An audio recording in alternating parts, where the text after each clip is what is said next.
Good morning. Hallelujah. Praise the Lord.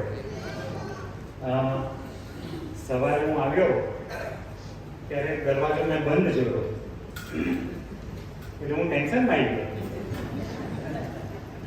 કે હું તો અહીં ઘણી વાર આવ્યો છું ને રવિવારે કદી દરવાજો બંધ મેં નહીં જોયો, પણ આજે દરવાજો બંધ એટલે થોડો એ થયો. પણ જેવો મેં દરવાજો ખોલીને અંદર આવ્યો તો ઠંડક જ ઠંડક.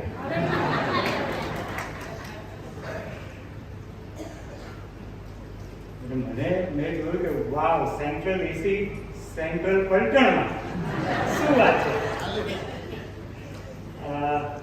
રાહુલભાઈ આગેવાને બધા જે છે સાહેબ લોકો બધાને અભિનંદન આપું છું કે આ સારો વિચાર કર્યો તમે, હે ને. અને હવે તો આવતા ઉનાળામાં જોજો સંખ્યા ડબલ થવાની છે, કેમ કે ઘેર બેસે એના કરતા ઠંડકમાં ચાલો ને. અને એટલે વિનંતી કેવી આવશે સાહેબ ખબર છે કે હવે સાહેબ 2 કલાક નહીં પોસાતા, રવિવાર તો આખો દિવસ અહીં બેસવા. હા, એટલે કે ઉનાળામાં રોજ રિટ્રીટ રાખો ને કોઈ વાંધો નહીં, આવીશું બેસીશું. ભજન કરવાનું અમને બહુ ગમે છે, પણ આપણને ખબર છે કે શું ગમે છે. પણ ખરેખર બહુ સરસ સગવડ કરી કે જેથી ઉનાળામાં, કારણ કે હવે તો ખાસા બધા પહેલા તો એવું કહેતા હતા કે 2 કે 3 મહિના જ ઉનાળો છે, પણ હવે તો જાણે ગરમી ગઈકાલ સુધી થોડું ગઈકાલે વાતાવરણ વરસાદ પડે તો સારું થયું. પણ બીજી વાત એ છે કે આ ઠંડકમાં આત્મા ઠંડો ના થઈ જાય. હાલેલુયા. આત્મા તો સળગતો જ હોવો જોઈએ. Amen. Praise the lord. Family Sunday છે, કુટુંબનો સન્ડે છે, એટલે આજે કુટુંબ વિશે પ્રભુના વચનમાંથી જોવા માંગે છે. અને વિશેષ કરીને ઈસાક અને રિબકા, રાઈટ, ઈસાક અને રિબકાનું જે આખું લગ્ન એમનું શરૂઆત થઈ અને એમણે જે આખું જીવન જીવ્યું, એમનું કૌટુંબિક જીવન કેવું હતું એના પરથી બહુ જ મહત્વની બાબતો આપણે જોવા માંગીએ છીએ. અને જ્યારે કુટુંબ વિશે આપણે જ્યારે અભ્યાસ કરવા માંગીએ છીએ તો બાઇબલ તમે ખુલ્લું રાખશો.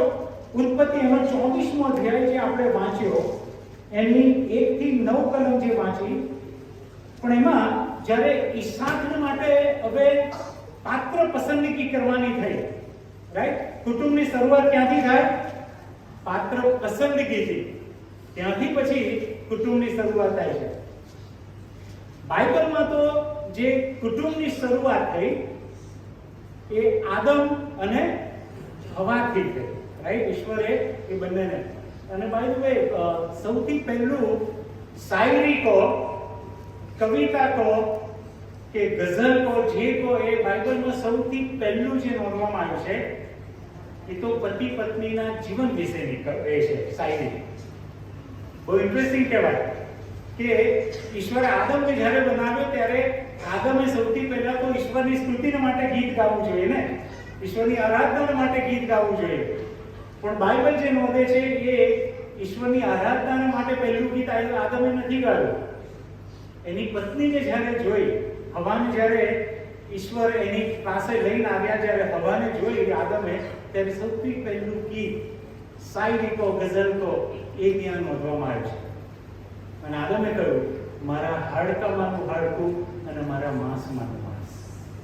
આ કાવ્ય રૂપે ત્યાં લખવામાં આવ્યું છે હિબ્રુ ભાષામાં. એટલે ઈશ્વરે આ પતિ પત્નીના જે સંબંધની પહેલી શાયરી કહો કે ગઝલ કહો ને એ નોંધી છે. એનો અર્થ એ થયો કે ઈશ્વરના સંબંધના માટે સૌથી પહેલું નહીં ગાયું તો ઈશ્વરને ખોટું નહીં લાગ્યું કે મારી આરાધના પહેલા તારે કરવી જોઈએ ને, મારા સંબંધમાં તારે ગીત ગાવું જોઈએ, લખવું જોઈએ. પણ ઈશ્વરને વાંધો નહીં આવ્યો. કેમ કે પતિ પત્નીને ઈશ્વરે જ જોડ્યા છે. અને જ્યારે શુદ્ધ હૃદયથી, શુદ્ધ પ્રેમથી જ્યારે આ ગીત ગવાય ત્યારે એ આરાધના ઈશ્વરને જ જાય છે. જ્યારે પતિ પત્ની કે મારા હાડકામાંનું હાડકું, મારા માંસમાંનું માંસ, ઈશ્વર એમાં ખુશ થાય છે. એટલે ઈશ્વરે જ પતિ પત્નીને એક કર્યા. એ કુટુંબની શરૂઆત જ ઈશ્વરે કરી છે. અને એટલે બહુ ધ્યાનથી આપણે સાંભળવું જોઈએ અને સમજવું જોઈએ કે સૌથી પહેલો સંબંધ ઈશ્વરે માણસને જો આપ્યો હોય ને તો એ પતિ અને પત્નીનો સંબંધ છે.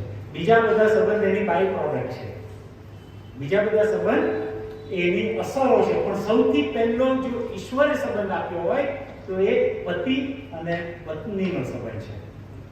એટલે તમે વિચાર કરો કે સૌથી પહેલો સંબંધ ઈશ્વરે આપ્યો હોય તો શૈતાનનો પ્રહાર પણ ક્યાં હોય? Very simple. જે સંબંધ ઈશ્વરે આપ્યો છે એની પર શૈતાન પ્રહાર કરશે. પણ આપણે કેવી રીતે બચવું જોઈએ? આપણે શું કરવું જોઈએ? તો શરૂઆત ઈશાકના લગ્નની હવે આવે છે અને ત્યારે ઇબ્રાહીમે એના ચાકરને શું કર્યું? 3જી કલમ ઉત્પત્તિ 24:3.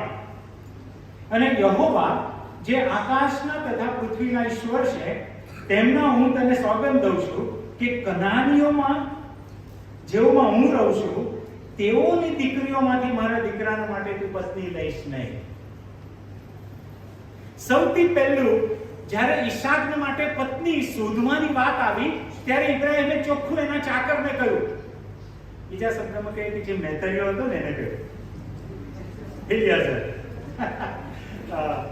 એને શું કહ્યું કે જો તારે મારા દીકરા માટે પત્ની લાવવાની છે પણ હું જે જગ્યાએ લઉં છું કનાની લોકો મધ્ય રહું છું ને ત્યાંથી પસંદ ના કરીશ, પણ મારા લોકમાંથી પસંદ કરજે. એનો અર્થ શું થયો? પહેલો જ સિદ્ધાંત, પહેલી જ સમજણ બાઇબલ આપે છે કે જ્યારે પાત્ર પસંદગીની વાત આવે ત્યારે કનાનીઓ જે વિદેશી લોકો છે, અન્ય વિશ્વાસના લોકો છે, એમાંથી પસંદગી નહીં કરવાની, પણ મારો જે દેશ છે, મારા જે લોકો છે એમાંથી જ તું પસંદગી કરજે.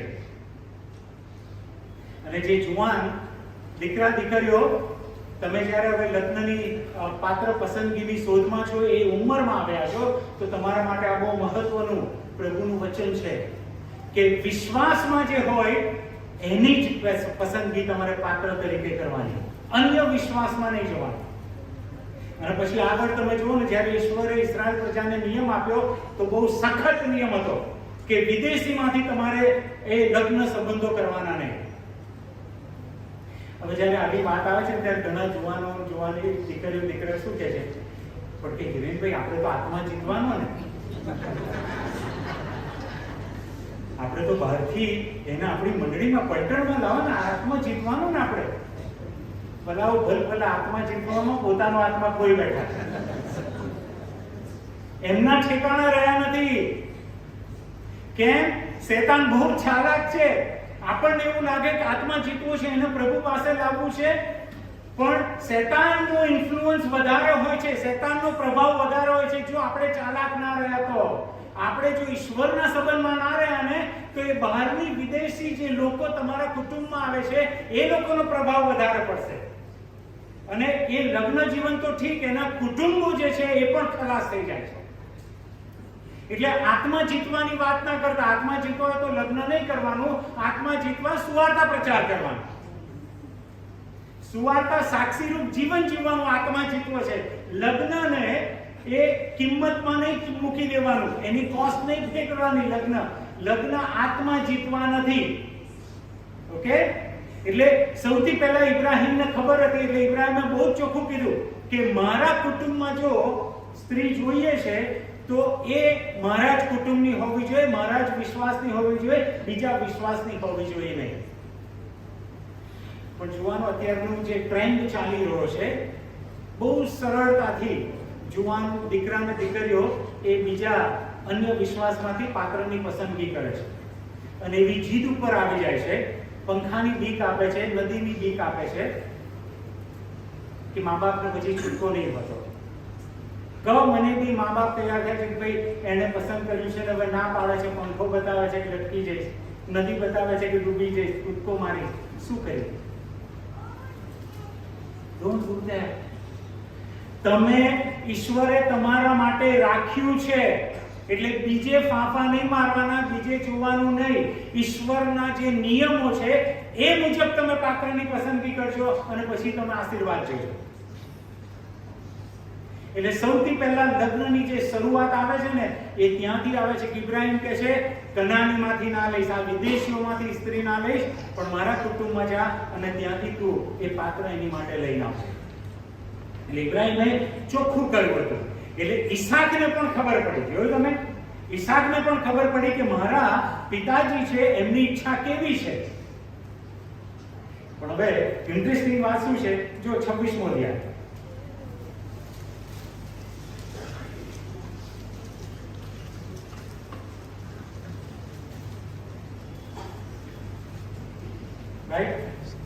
ઈશાકના અને રિબકાના લગ્ન થઈ ગયા અને એમને બે જોડિયા દીકરા થયા, એસાવ અને યાકૂબ. ઇબ્રાહીમે વિદેશીમાંથી ના પાડી સ્ત્રી લાવવાની, પણ અહીંયા હવે શું છે 26મો અધ્યાય એની 34મી કલમ. અને એસાવ 40 વર્ષનો થઈને હિત્તી બેરીની દીકરી યહૂદીતને તથા હિત્તી એલોનની દીકરી બાસમાતને પરણ્યો. ઈસાકે એના લગ્ન વિદેશી સાથે નહીં થયા, પણ જ્યારે ઈસાકનો બાળક જ્યારે આવ્યો, એસાવ જ્યારે આવ્યો, ત્યારે એસાવે કોની સાથે લગ્ન કર્યા? વિદેશી સાથે. એના પપ્પાએ જે પેટર્ન મૂકી હતી, એના પપ્પાએ જે ઈચ્છા રાખી હતી કે બેટા આપણે બહાર નહીં લગ્ન કરવાના, અંદર જ કરવાના, વિશ્વાસના કુટુંબના જ કરવાના, એટલે ઈસાકને ખબર હતી. પણ ઈસાકે પોતાના બાળકનું ધ્યાન ના આપ્યું એસાવના જ્યારે લગ્નની વાત આવી ત્યારે. અને એસાવે પણ ધ્યાન ના આપ્યું. એના પિતાએ કદાચ સમજાવ્યા હશે પણ એ સમજ્યો નહીં હોય. એનું પરિણામ શું આવ્યું? આગળની કલમ વાંચો 35મી. અને તેઓ ઈસાક તથા રિબકાના જીવને, બોલો બધા, જીવને સંતાપરૂપ હતી. જોયું? એટલે પેઢીઓ આ સંભાળવાની વાત છે. એવું નહીં કે એક પેઢીમાં આવા સરસ લગ્ન થઈ ગયા તો જરૂર નથી કે એની પછીની પેઢીમાં એવું થાય. સજાગ રહેવાની જરૂર છે. પાત્રના પસંદગીના સમયે બહુ સંભાળવાની જરૂર છે. એનીવે, હવે આગળ વધીએ. એટલે પાત્ર પસંદગીથી ત્યાંથી શરૂઆત થાય છે. યોગ્ય પાત્ર તમે જો પસંદ કર્યું તો એ એવું કહેવાય છે કે તમને નર્કનો અનુભવ અહીં નહીં થાય. રાઈટ? જો અયોગ્ય પાત્ર આવ્યું તો નર્કનો અનુભવ અહીંયા જ થશે. રાઈટ? કેમ કે અહીં સંતાપ ને બધું ચાલુ થઈ જશે. આગળ વધીએ કે એમના લગ્નની જ્યારે હવે વાત આવે છે ત્યારે શું થાય છે? 24 અને 27મી કલમ. એટલે એલિયાઝર હવે જાય છે એના માલિકના દીકરાની પત્નીને માટે શોધવાના માટે. 24મો અધ્યાય 27મી કલમ. અને તેણે કહ્યું, મારા ધણી ઇબ્રાહીમના ઈશ્વર યહોવા, જેમણે અમારા ધણી પ્રત્યે પોતાની દયાનો તથા સત્યતાનો ત્યાગ કર્યો નથી, તેમને ધન્ય હોજો. યહોવા મારા ધણીના ભાઈઓના ઘર સુધી મને માર્ગમાં દોરી લાગ્યા. જો એલિયાઝર હવે જાય છે ત્યાં, બરોબર, જાય છે, રિબકાને શોધે છે અને જુએ છે કે વાવ, મારા માલિક માટે પત્ની મળી ગઈ. તો એલિયાઝર યાજક જે ચાકર છે એ પોતે શું સાક્ષી આપે છે કે યહોવાએ મારો માર્ગ તૈયાર કર્યો, યહોવા મને અહીંયા લઈને આવ્યા. એનો અર્થ એ કે એલિયાઝર એવું માને છે કે ઈસાકને માટે જે રિબકાની પસંદગી થઈ એમાં યહોવાનો હાથ છે. યહોવાએ મને દોર્યો અને હું ત્યાં આવ્યો. 35મી કલમ. ત્યાં એક શું લખવામાં આવ્યું છે? સોરી, 27મી કલમ અને 31મી કલમ. 31. અને તેણે કહ્યું, યહોવાથી આશીર્વાદ પામેલા તમે ઘેર આવો, બહાર કેમ ઊભા રહ્યા છો? કેમ કે મેં ઘર તથા ઊંટોને માટે જગ્યા તૈયાર કર્યા છે. હવે આ જે બોલી રહ્યા છે એ રિબકાના ભાઈ બોલી રહ્યા છે. ચાકરે તો કહી દીધું કે યહોવા ઈસાક અને રિબકાને ભેગા કરવાના માટે યહોવા મધ્યસ્થ થયા છે. ચાકરને અનુભવ થયો. હવે રિબકાના ભાઈને પણ અનુભવ થયો. લાબાન પોતે હવે કહે છે કે વાવ, આ યહોવા તરફથી આશીર્વાદિત આ સંબંધ છે. મારી બહેનના જે લગ્ન હવે ઈસાક જોડે થવાના છે એ તો યહોવા તરફથી છે. એટલે જુઓ કે પાત્રની જે પસંદગી થઈ પણ એમાં યહોવા જોવા મળે છે. ચાકરને તો સાક્ષી મળી જ કે યસ યહોવાથી જે રિબકાનો ભાઈ છે લાબાન એ પણ કહે છે કે યહોવાથી, અને રિબકાના પપ્પા પણ કહે છે. જુઓ 24મો અધ્યાય એની 50મી કલમ. પછી લાબાને તથા બધુએલે ઉત્તર આપ્યો, એ વાત કોનાથી નીકળી છે? એ વાત કોનાથી નીકળી છે? યહોવાથી નીકળી છે. એ લોકોએ પોતે સાક્ષી આપી, અને તમને કઈ ગુંડું કે ભલું કહી શકતા નથી. જો રિબકા તમારી આગળ છે તેને લઈ જાઓ, અને યહોવાના કયા પ્રમાણે, આ નોચો તમે, યહોવાના કયા પ્રમાણે તમારા ધણીના દીકરાની પત્ની થાય. યહોવાના કયા પ્રમાણે એટલે ઈસાક અને રિબકાનું લગ્ન જીવન તમે જુઓ ને તો સ્પષ્ટ ખબર પડે છે કે યહોવાએ આ સંબંધ બાંધ્યો છે. યહોવા તરફથી આ વાત નીકળી છે. એટલે ખાલી એટલું જ નહીં, ચાકરને, એ લાબાનને, એના ભાઈને અને એના પપ્પાને પણ, એ ત્રણેયને ખાતરી છે, ઇબ્રાહીમને તો હતી જ, પણ આ ત્રણેયને ખાતરી છે કે આ વાત યહોવાથી નીકળી છે. અને આપણે જ્યારે લગ્નના ઇન્વિટેશન આવે ત્યારે વાક્ય આપણે લખીએ છીએ, આ વાત યહોવાથી નીકળી છે. 100% લગ્ન ઈસાક અને રિબકાના યહોવાની ઈચ્છામાં થયા. 100%. કેમ કે પ્રભુનું વચન બહુ સ્પષ્ટ કહે છે. હવે વાલા વિચાર કરો કે જેના લગ્ન ઈશ્વરની ઈચ્છામાં થયા હોય, કેટલા આશીર્વાદિત લોકો કહેવાય. આપણે તો શ્યોર નહીં હોતું, છોકરા છોકરી પસંદ કરી લે તો આપણે લખી નાખીએ છીએ કે યહોવાથી વાત નીકળી છે. જબરજસ્તીથી લગ્ન કરાયું હોય ને તો લખી નાખે છે કે આ પ્રસંગ યહોવાએ આપ્યો છે. યહોવાએ નહીં, પેલીએ કે પેલાએ ધમાલ કરી એટલે પ્રસંગ આવ્યો.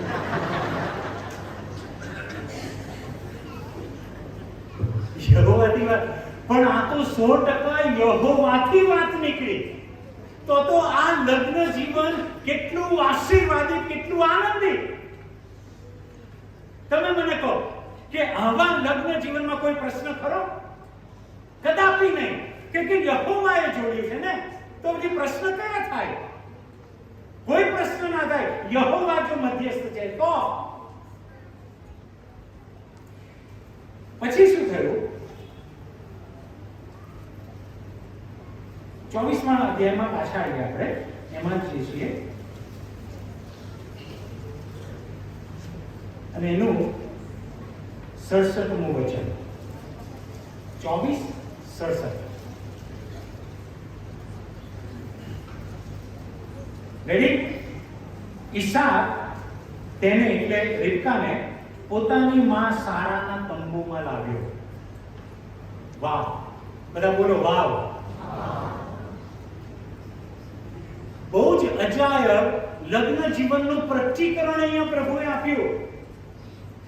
જ્યારે લગ્ન થયા ને તો ઈસાક પોતાની પત્ની રિબકાને ક્યાં લાવ્યો? પોતાની માં સારાના તંબુમાં. વાવ!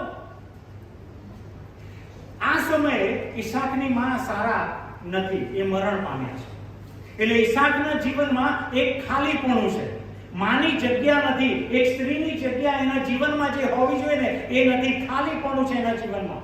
પણ જ્યારે રિબકા આવે છે ત્યારે ઈસાકે શું કર્યું? ઈસાકે સીધી એને લઈ એની માના તંબુમાં લાવ્યો. એનો અર્થ એ કે અત્યાર સુધી ઈસાકના જીવનમાં સારા હતી, એની માનું જે સ્થાન હતું એ સ્થાન હવે એને રિબકાને આપ્યું. લગ્ન જીવનની બહુ મોટી આ વાત છે કે લગ્ન પછી માનું સ્થાન પત્નીને આપ્યું.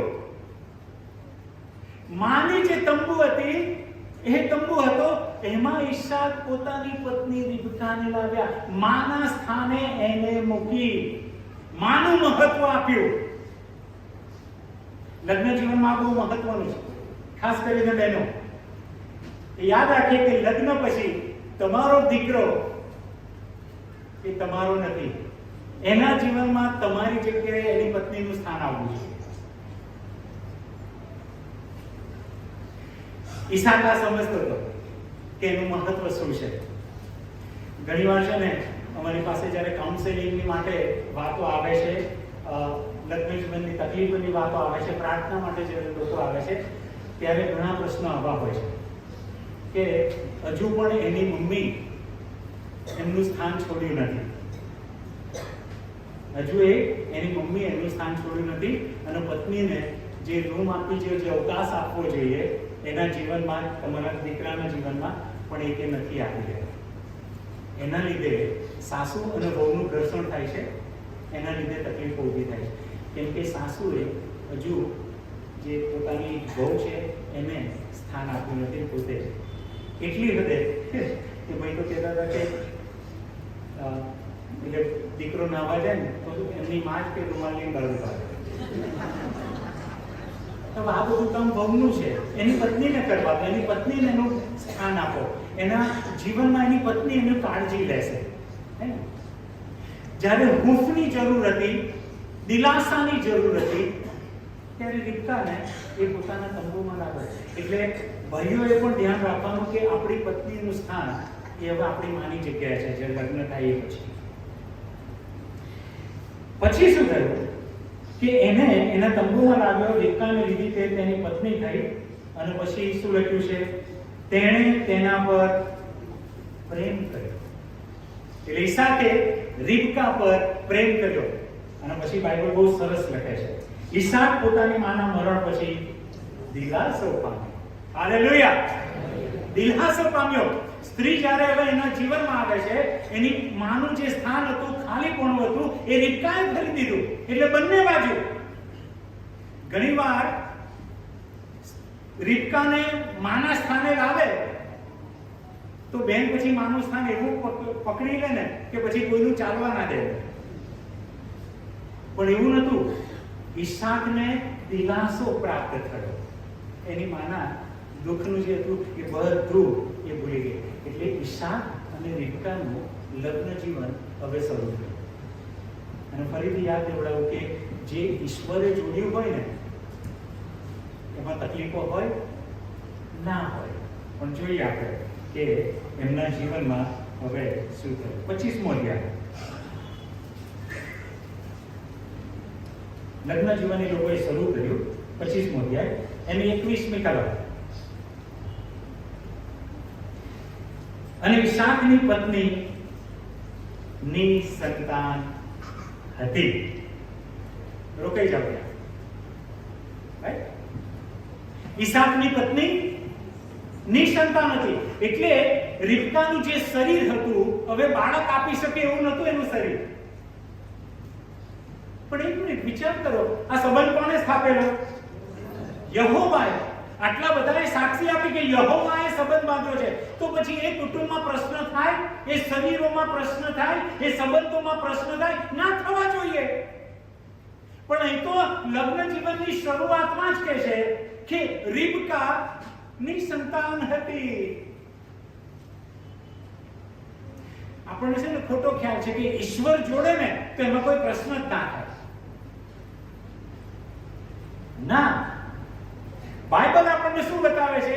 યહોવાની સાક્ષીમાં, યહોવાની ઈચ્છામાં આ લગ્ન થયા હતા, પણ છતાંય રીબકાના શરીરમાં તકલીફ આવી, ઈસાક અને રીબકાના લગ્ન જીવનમાં તકલીફ આવી. આ પોસિબલ છે. કેમ બનાવો? કેમ કે હજુ આપણે પતિત થયેલી જે દુનિયા છે એમાં જીવી રહ્યા છે. પાપી સ્વભાવ સાથે આપણે જીવી રહ્યા છે. એટલે તકલીફો તો આપણા લગ્ન જીવનમાં રહેવાની જ છે. જ્યારે નિસંતાનની વાત આવી કે હવે એ બાળકો આપી શકે એમ નથી, તો ઈસાકે શું કરવું જોઈતું હતું? બીજા લગ્ન. એ સંસ્કૃતિમાં તો બરોબર હતું, એ સંસ્કૃતિમાં તો બરોબર હતું બીજા લગ્ન.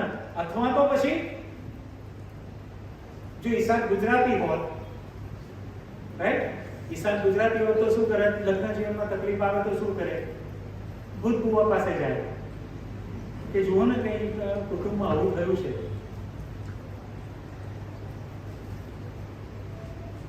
જાય છે આપણા લોકો કુટુંબોમાં આવી તકલીફો થાય, કોઈ પણ સંબંધની એવી વહુ તરફથી કે જમાઈ તરફથી કે સાસુ તરફથી, સસરા તરફથી, વેવાણ તરફથી, વેવાણ તરફથી તો લોકો જાય છે ભૂત બુવા પાસે. કેમ શાંત થઈ ગયા બધા? હે? જાય છે. ઈસુને ઓળખનાર લોકો જાય છે, આરાધના કરનાર લોકો જાય છે. જેવી તકલીફ આવી, માર્ગ શોધો. કયો માર્ગ? ઓકે, ત્યાં છે ને ત્યાં આટલું ચડાવજો, પેલું થઈ જશે, ત્યાંથી આ પડીકી આપશે એને જો ના. ઈસાક પાસે આ પ્રશ્ન આવ્યો કે મારી પત્નીમાં તકલીફ છે. ઈસાકે શું કર્યું? ઈસાક એવું નથી કહેતો કે એને છૂટાછેડા આપી દો, એને કાઢી મૂકવું, બીજીને લાવવું. બધાઓ લગ્ન જીવનમાં તકલીફો આવે છે કેમ કે આપણા સ્વભાવ અલગ અલગ છે, આપણો ઉછેર અલગ છે, આપણી માન્યતાઓ અલગ છે. એના લીધે ઘર્ષણ ઊભું થશે, તકલીફો ઊભી થશે, પણ એનો અર્થ એવો નહીં કે આપણે છૂટાછેડા તરફ જતા રહીએ, ભૂત બુવા પાસે, જાદુ મંત્ર ટોણા કરનારા લોકો પાસે જતા રહીએ. ના. ઈસાકે બહુ સરસ નમૂનો આપ્યો. જ્યારે ઈસાકને ખબર પડી 21મી કલમમાં કે ઈસાકની પત્ની નિસંતાન હતી, માટે તેણે તેના માટે શું કર્યું?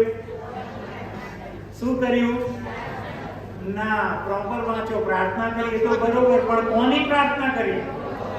હા, ભૂત બુવા પાસે જઈને પ્રાર્થના નહીં કરી, યહોવાની પ્રાર્થના કરી. સંબંધ કોણે આપેલો? તો કોની પાસે જવાનું? સિમ્પલ. લગ્ન જીવનમાં તકલીફ થાય, ઈશ્વરે જો જોડ્યા છે તો કોની પાસે જવાનું? ઈશ્વર પાસે જવાનું કે ઈશ્વર તમે જોડ્યું છે, તમે અમને સંબંધનો આશીર્વાદ આપ્યો છે, હવે આ તકલીફ ઊભી થઈ છે, તમે જ કંઈક કરો. અને મારા જે સમય તમે ઈશ્વર પર આધાર રાખો છો ને, ઈશ્વર તમારો કેસ હાથમાં લઈ લેશે. તમે જ્યારે ઈશ્વરને આમંત્રણ આપો છો ને કે ઈશ્વર મારા હાથની વાત નથી, ઈસાક કે છે હવે આનું શરીર આવું છે, હું શું કરી શકું? ઈશ્વર તમે કંઈક કરો. અને જે સમય આપણે કહીએ છીએ કે પ્રભુ મારા કુટુંબમાં તકલીફ છે, પ્રભુ મારા સંબંધોમાં તકલીફ છે, મારા હાથની વાત નથી, જે સમય આપણા હૃદયથી કહે છે કે પ્રભુ મારા હાથની વાત નથી, પ્રભુ કહે છે કે મારા હાથની વાત છે, એ લઈ લેશે તમારો કેસ, એ હાથમાં લઈ લેશે. ઈસાકે યહોવાની પ્રાર્થના કરી, બાઇબલ એવું કહે છે. બીજે ક્યાંય નહીં ગયો ઈસાક, ઈશ્વરની પાસે ગયો. ભલાવો લગ્ન જીવનમાં તકલીફ આવે ને, તમારા કુટુંબમાં તકલીફ આવે, અહીં કઈ ના જશો, લોકોની સલાહ લેવાય ના જશો. જો એ પ્રભુને સાચા અર્થમાં ઓળખતા નથી ને પ્રેમ કરતા નથી, તો એવાની સલાહ તો બિલકુલ લેશો નહીં. સેવકો પાસે આવજો.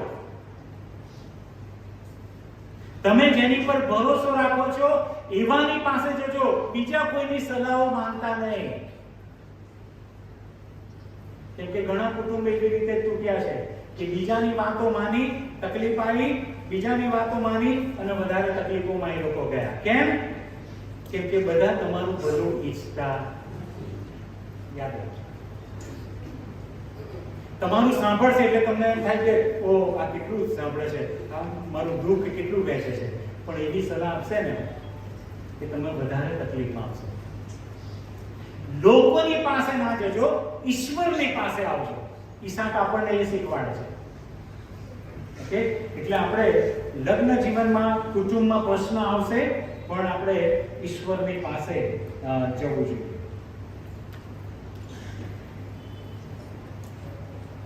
સત્યાવીસમો અધ્યાય. હવે એનું લગ્ન જીવન શરૂ થયું. બે દીકરા પણ છે, એસાવ અને યાકૂબ. અને હવે એમના લગ્ન જીવનમાં આપણે જોઈએ 27મો અધ્યાય, એનું 12 અને 13 કલમ. કદાચ મારા પિતા મારા પર હાથ ફેરવે ને હું તેમને ઠગનારના સરખો દેખાવો, અને હું આશીર્વાદ તો નહીં પણ સાપ મારા માથે લાવું.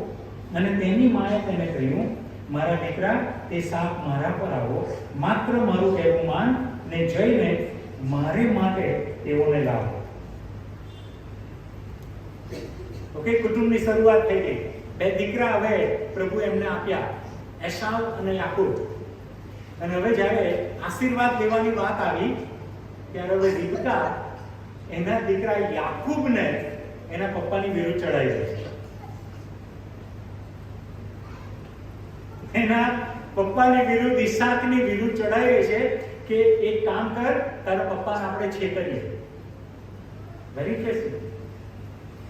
માં અને દીકરો એક થઈ ગયા કે જે તારા પપ્પાને આપણે છેતરીએ, કેમ કે ઈસાકની હવે આંખો ધૂંધળી થઈ ગઈ છે, બરોબર દેખાતો નથી. એટલે ઈસાક સ્પર્શથી જ હવે અનુભવ કરી શકે છે કે આ કોણ છે, મારો કયો દીકરો છે, અથવા તો અવાજથી.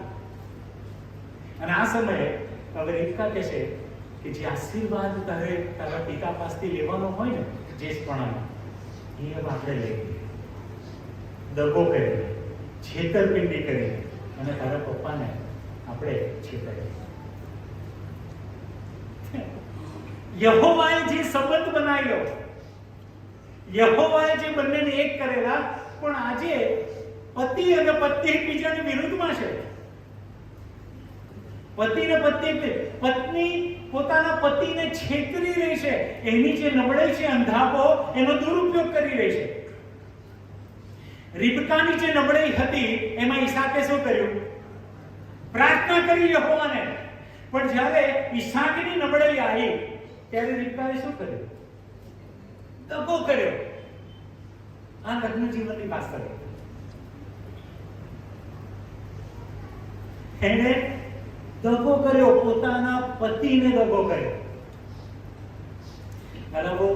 લગ્ન જીવનમાં પતિ પત્નીએ બહુ કાળજી રાખવાની જરૂર છે. છેતરપિંડી ના થવી જોઈએ. આપણી પત્નીને કે આપણા પતિને આપણા ફોનનો પાસવર્ડ ખબર છે? આપણો ફોન પતિ પત્ની ગમે ત્યારે ચેક કરી શકે છે કે પાસવર્ડ આપણે પોતાની પાસે જ રાખીએ છીએ, વી ડોન્ટ શેર. પત્નીને ના ખબર પડે એટલે લોક, પતિને ખબર ના પડે એટલે લોક, અને એમને ખબર ના હોવું જોઈએ. આ છેતરપિંડીની શરૂઆત છે. એવી કઈ બાબતો છે કે આપણે છુપાવવું જોઈએ એકબીજાને? એવી કઈ બાબતો છે? છેતરપિંડી હોય તો આ બધા વિચારો આવે, મોબાઈલનો ઉપયોગ આવી રીતે થાય ના. રિબકામાં નબળાઈ હતી, પણ ઈસાકે એનો સારો એ કર્યો. જ્યારે ઈસાકની નબળાઈ આવી ત્યારે રિબકા એ પ્રમાણે વર્તી ગઈ. પતિ પત્નીમાં આ તકલીફ ઊભી થઈ. એટલું જ નહીં, પણ પતિ પત્નીએ બાળકોને વહેંચી લીધા. બે દીકરા હતા, એસાવ અને યાકૂબ. મા બાપે બાળકોને વહેંચી લીધા કે એસાવ એ ઈસાકનો અને યાકૂબ એ રિબકાનો. આપણા કુટુંબોમાં આવું જોવા મળે છે. બાળકોને વહેંચી લીધા હોય, વીર બનાવવાનું હોય ત્યારે તકલીફો ઊભી થાય. પેલાને વધારે આપ્યું, મને ઓછું આપ્યું, પેલીને આ આપ્યું, મને ના આપ્યું. બાળકો વહેંચી લે છે. અને આ વાત સાચી છે. આજની તારીખમાં એવું થાય છે. અને ખાસ કરીને જે મમ્મી પપ્પાને જે રાખતા હોય, એને જેમના ઘરે રહેતા હોય, એમની જોડે એમને તકલીફ વધારે પડે.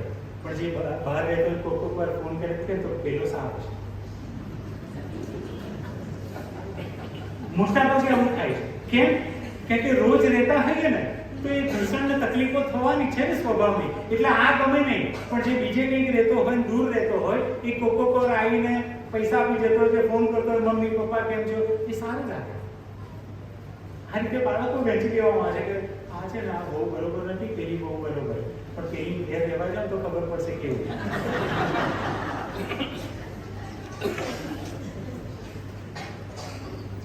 બાળકો વહેંચી દીધા. પતિ પત્ની એકબીજાને દગો.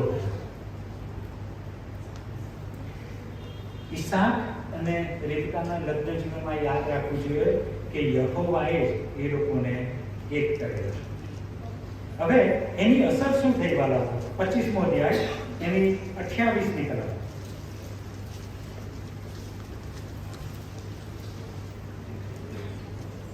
હવે ઈસાક એસાવ પર પ્રેમ કરતો, ચોખ્ખું લખેલું છે ને. હવે ઈસાક એસાવ પર પ્રેમ કરતો, કેમ કે તે તેનો મા બાપ તરીકે પ્રાર્થના શું કરવાની ખબર કે પ્રભુ અમે અમારા બાળકો પર આધારિત ના બનીએ. દરેક મા બાપે આ પ્રાર્થના કરવાની. ભલે તમારું બાળક જન્મ્યું હોય ને પણ આ પ્રાર્થના ચાલુ કરી દેજો કે પ્રભુ અમારું જીવન આની પર આધારિત ના રહેવું જોઈએ. એવી રીતે તમે એમને અમારા ગળપણમાં રાખજો. કેમ કે શિકાર ખાવ તો પછી પક્ષા પક્ષી આવે ને, એનું ખાવ તો પક્ષા પક્ષી આવે. અહીંયા એનો શિકાર ખાતો એટલે એને પ્રેમ કરતો, પણ રીબકા યાકૂબ પ્રેમ કરતી હતી.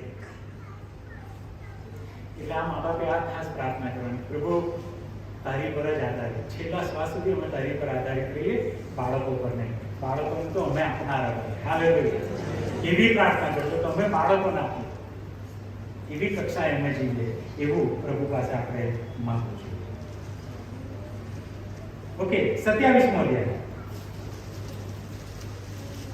ચોથી કલમ.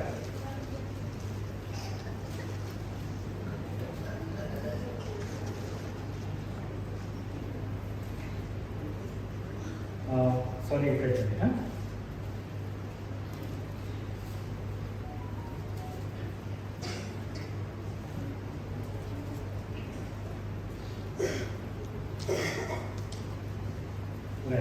હવે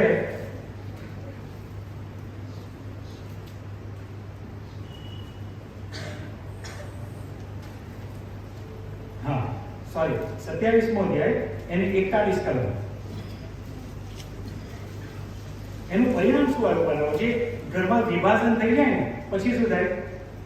27:41. યાકૂબને તેના પિતાએ આશીર્વાદ આપ્યો હતો, તે આશીર્વાદને કારણે એસાવે યાકૂબનો દ્વેષ કર્યો. જો પતિ પત્નીમાં જે તકલીફ થઈ ને, બાળકો વેચી લીધા, એને લીધે બંને દીકરાઓમાં પણ વેરભાવ ઉભો થયો. એસાવ અને યાકૂબમાં દ્વેષ ઉભો થયો. એટલે એસાવે પોતાના મનમાં કહ્યું, મારા પિતાના માટે શોકના દિવસ પાસે છે, ત્યારે હું મારા ભાઈ યાકૂબને મારી નાખીશ. પોતાનો સગો ભાઈ, લોહીનો ભાઈ, અને એસાવ કહે છે હું યાકૂબને મારી નાખીશ. કેમ આટલી હદે આ ભાઈઓના સંબંધ ગયા? કેમ આટલી હદે આ લોકો એકબીજાને દ્વેષ કરવા લાગ્યા? હું આને મારી નાખી. શાના માટે? સંપત્તિને માટે, આશીર્વાદને માટે. અને આવું થઈ રહ્યું છે ને, સંપત્તિને માટે ભાઈઓ એકબીજાના દુશ્મનો થઈ જાય છે. એકબીજાના દુશ્મનો રહે. આપણા સમાજમાં તમે જોજો કેટલા દાખલા આવે છે કે મા બાપો સંપત્તિ મૂકીને જાય, બિલ મૂકીને જાય, અને પછી ભાઈઓ વચ્ચેના સંબંધ રહેતા નથી. પોલીસ કેસ થાય, મારામારી થાય. એટલી હદે આ બધી બાબતો આપણા કુટુંબોમાં જોવા મળે છે. એનાથી ઉલટું એ થવું જોઈએ કે ના, તું મારો ભાઈ છે ને, આપણા બેનું લોહી સરખું છે, આપણો પિતા, આપણા માતા સરકાર છે, તો ભાઈ તું લઈ જા. ભલામાં યાદ રાખજો, જો ઇબ્રાહીમનો આત્મા તમારામાં છે ને તો તમને કશાની ખોટ નહીં પડે. ઇબ્રાહીમે લોતને કીધું, તારે જે પસંદ કરવું ને તું એ જગ્યા પસંદ કરી લે, જા. કેમ? ઇબ્રાહીમને ખાતરી હતી કે એ લોત ગમે તે પસંદ કરશે ને હું અરણ્યમાં જઈશ ને પણ યહોવા મારું પૂરું કરશે. આ વિશ્વાસ રાખજો, આ વિશ્વાસ રાખજો. જતું કરજો પોતાના ભાઈ માટે, પોતાના લોકો માટે, પોતાની બહેન માટે. સંપત્તિને લીધે સંબંધ ના તોડશો. જે અહીંયા થયું, જે આશીર્વાદ મળવાનો, જે સંપત્તિ મળવાની, એના લીધે ભાઈઓ એકબીજાની વિરુદ્ધમાં થઈ ગયા. Don't do that. ના, કેમ કે આપણે યહોવા પર આધાર રાખનાર લોકો છીએ. આપણે જાણીએ છીએ કે યહોવા આપણને આપે છે. અને વાલાઓ, ઈશ્વરનું વચન શું કહે છે ખબર તમને? તમારા હકનું તમને મળવાનું છે. તમારા હકનું કોઈ છીનવી નહીં શકે. તમારા હકનું છે ને તમને મળશે. પણ બાઇબલ તો એવું કહે છે, તમારા હકનું તમારા ભાઈઓ બહેનો નાખી દો. પ્રભુ તમને આશીર્વાદ આપશે. બંને જે ભાઈઓ હતા એમની વચ્ચે આ ઘર્ષણ ઊભું થયું અને કહે છે હું મારા ભાઈને મારી નાખીશ. હવે આટલી હદે જ્યારે થયું હતું પછી શું થયું? 33મી અધ્યાય 33મો અધ્યાય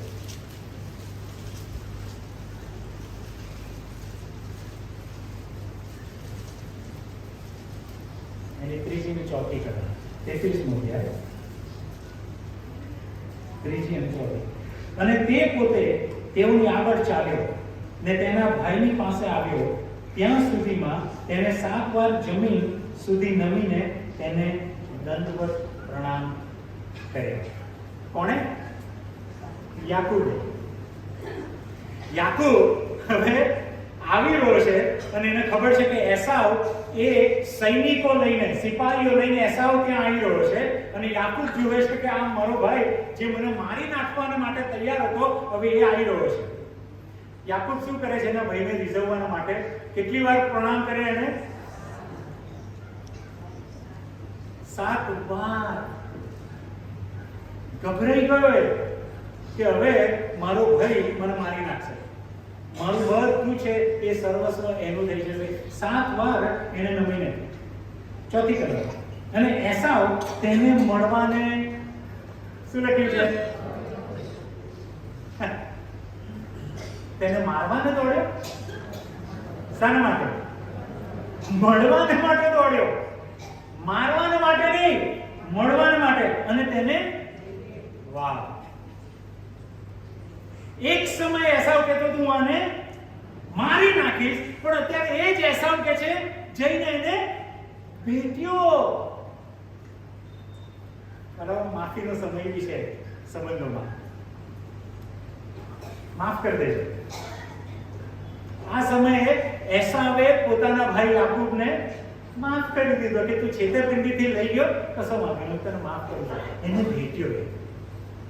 તમારા ભાઈ બહેનોથી, મા બાપથી, બાળકોથી ભૂલ થઈ ગઈ હોય, માફ કરજો. પપ્પા મમ્મી કશો વાંધો નહીં, તમારાથી ભૂલ થઈ ગઈ. મોટા ભાઈ, નાના ભાઈ, તમારાથી ભૂલ થઈ ગઈ, હું માફ કરું છું. બેન, માફ કરું છું. માફી માંગજો. એ સંબંધની કડવાશ આગળ વધવા ના દેતા, આગળ વધવા ના દેતા. નહીં તો એસાવ મરણ સુધી કહે કે યાકૂબનું મોં હું નહીં જોવા માંગતો, એને હું મારી નાખીશ. પણ એક સમય આવે એસાવને થયું કે ના, મારા માટે સંપત્તિ મહત્વની નથી, મારા માટે ભાઈ મહત્વનો છે, સંબંધ મહત્વનો છે. અને આ જે સમજણ એસાવને આવી, એને માફ કર્યો. બરાબર, તમે ઈચ્છો છો ને કે તમારે શાંતિ જોઈએ છે તમારા હૃદયમાં, માફી આપી દેજો, તમે રિલેક્સ થઈ જશો. પણ જો એ કડવાશ લઈ અને એસાવ જીવ્યા કરે ને, તો કદી એને શાંતિ મળવાની નથી. ભલે એની જોડે સંપત્તિ હોય, ભલે એના ભાઈનું બધું પડાઈ લીધું હોય, યાકૂબની શાંતિ નથી, બધું પડાઈ લીધું. એસાવની શાંતિ નથી. પણ જ્યારે માફીનો આત્મા આવે છે ને, માફી જ્યારે માંગવામાં આવે છે, ત્યારે તમને પોતાને એ શાંતિ અંદરથી મળશે. એટલે એને ભેટ્યો અને બહુ સરસ લખ્યું છે, ને તેને કોટે વળગીને તેને ચૂમ્યો. જે સમયે એક સમયે ગાલ પર લાફો મારવા તૈયાર હતો, એ ગાલ પર એ ચૂમી કરે છે. ભાઈઓનો સંબંધ ફરીથી સ્થાપિત થઈ ગયો. અને પછી સરસ લખ્યું છે, તેઓ કેવો રડ્યા. આ આનંદના આંસુ, કુટુંબમાં આનંદ ઈશ્વર આપી દીધો. અને એ આનંદ એસાવના હાથમાં હતો કે કુટુંબમાં આનંદ લાવવો કે નહીં. જે એસાવના આત્માનો છે ને, એ એને માફ કરશે એના બધો. અને હું જાણું છું કે અહીંયા એસાવના આત્માના આપણે લોકો બેઠા છીએ કે આપણા કુટુંબના લોકો આપણું ગમે તેવું ખરાબ કર્યું હોય ને, ફરગીવ ધેમ, એમને માફ કરજો, માફ કરજો. આનંદના પ્રસંગો પ્રભુ તમારા કુટુંબમાં લાવશે, તમારા મનમાં પોતાને શાંતિ મેળવશે. અને બંને એકબીજાને ભેટીને લડ્યા.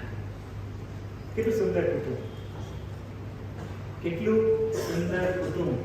એટલે ખ્રિસ્તી જે જીવન કહેવાય ને, બાઇબલનું જે જીવન કહેવાય, આ ખરેખર આ બાઇબલના જીવનની વાસ્તવિકતા છે. એવું નથી કે બધું સ્વર્ગ સ્વર્ગ સ્વર્ગ, તકલીફો ના હોય, મુશ્કેલી ના હોય. ના, આ બધું છે. સંઘર્ષ આવે, તકલીફો આવે, પણ આખરે તો એ લોકો એકબીજાને માફ કરે છે. આ ખરું ખ્રિસ્તી છે. આ ખરું ખ્રિસ્તી કૌટુંબિક જીવન. એ લોકોએ એકબીજાને માફ કર્યા.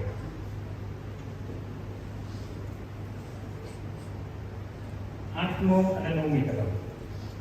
અને એસાવે પૂછ્યું, એ 33મો અધ્યાય અને એસાવે પૂછ્યું, આ જે સર્વ ટોળા મને સામા મળ્યા તેમાં તારો શું હેતુ છે?